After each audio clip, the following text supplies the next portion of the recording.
नमस्कार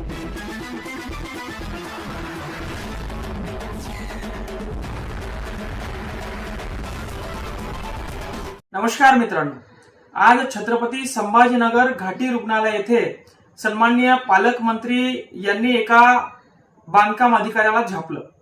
कारण असं होतं की 14 कोटी रुपयाची घाटीची दुरुस्तीची प्रमा 3 वर्षापूर्वी दिली होती, मात्र अजून देखील दुरुस्ती झाली नाही।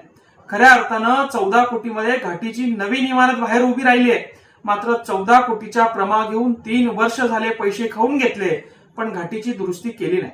हे बांधकाम अधिकारी तेच आहे ज्यांनी आम्ही अटक असताना सीपी साहेबांना फोन करून सांगितला की यांच्यावर अजून काही गुन्हे दाखल करण्यात येते का बघा आणि यांना 14 दिवसाची न्यायालयीन कोठडी कशी येईल हे बघा। हे बांधकाम अधिकारी तेच आहे ज्यांच्या पत्नी विद्यमान आमदार आहे। हे बांधकाम अधिकारी तेच आहे ज्यांनी आपल्या शेतीतून समृद्धी महामार्ग जाणार आहे म्हणून 1500 कोटीची जमीन घेऊन ठेवली आहे आणि त्याचे 15,000 कोटी करण्याचा यांचा मनसूब आहे। मी सन्माननीय मुख्यमंत्री उपमुख्यमंत्री साहेबांना विनंती करतो की अशा भ्रष्ट अधिकाऱ्यांना सिस्टम मध्ये ठेवल्याने यांनी लाखो करोडो कोटीचा भ्रष्टाचार केलेला असतो आणि हे भ्रष्ट अधिकारी मग खालच्या अधिकाऱ्यांना भ्रष्टाचार कसा करायचा हे शिकवत असतात। खऱ्या अर्थानं ही भ्रष्टाचाराला लागलेली कीड आहे।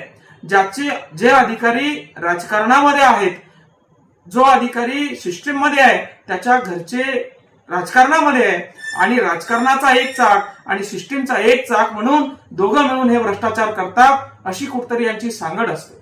आणि म्हणून सन्माननीय मुख्यमंत्री देवेंद्र फडणवीस साहेब यांना माझी विनंती आहे की ही भ्रष्टाचाराला लागलेली कीड आमच्या जिल्ह्यातून तुम्ही काढावी आणि खऱ्या अर्थानं यांच्या पूर्ण संपत्तीची चौकशी आपण करावी। यांनी कमवलेली गडगंज संपत्ती ही घाटीसारख्या रुग्णालयाचे पैसे खाऊन जिथे सामान्य लेकरांचा सामान्य नागरिकांचा उपचार होतो असे देखील पैसे हे लोक खातात। एवढे निर्लज्ज आणि गरीब कष्टकरी शेतकऱ्यांच्या टाळूवरचं लोणी खाणारे हे लोक आहेत। आणि जेव्हा एखादा सामान्य मुलगा आवाज उचलतो तर त्याचा आवाज कसा दाबायचा, त्याच्यासाठी आरडीसी यांना 10 लाख रुपये देणे असेल किंवा कुठलं डिपार्टमेंट मॅनेज करणं असेल, हे सगळं या अधिकाऱ्यांना जमतं। यांची चौकशी करून यांनी कमवलेली संपत्ती याची चौकशी करून यांच्यावर कारवाई करण्यात यावी अशी मी सन्माननीय मुख्यमंत्री महोदयांना उपमुख्यमंत्री महोदयांना विनंती करतो। धन्यवाद।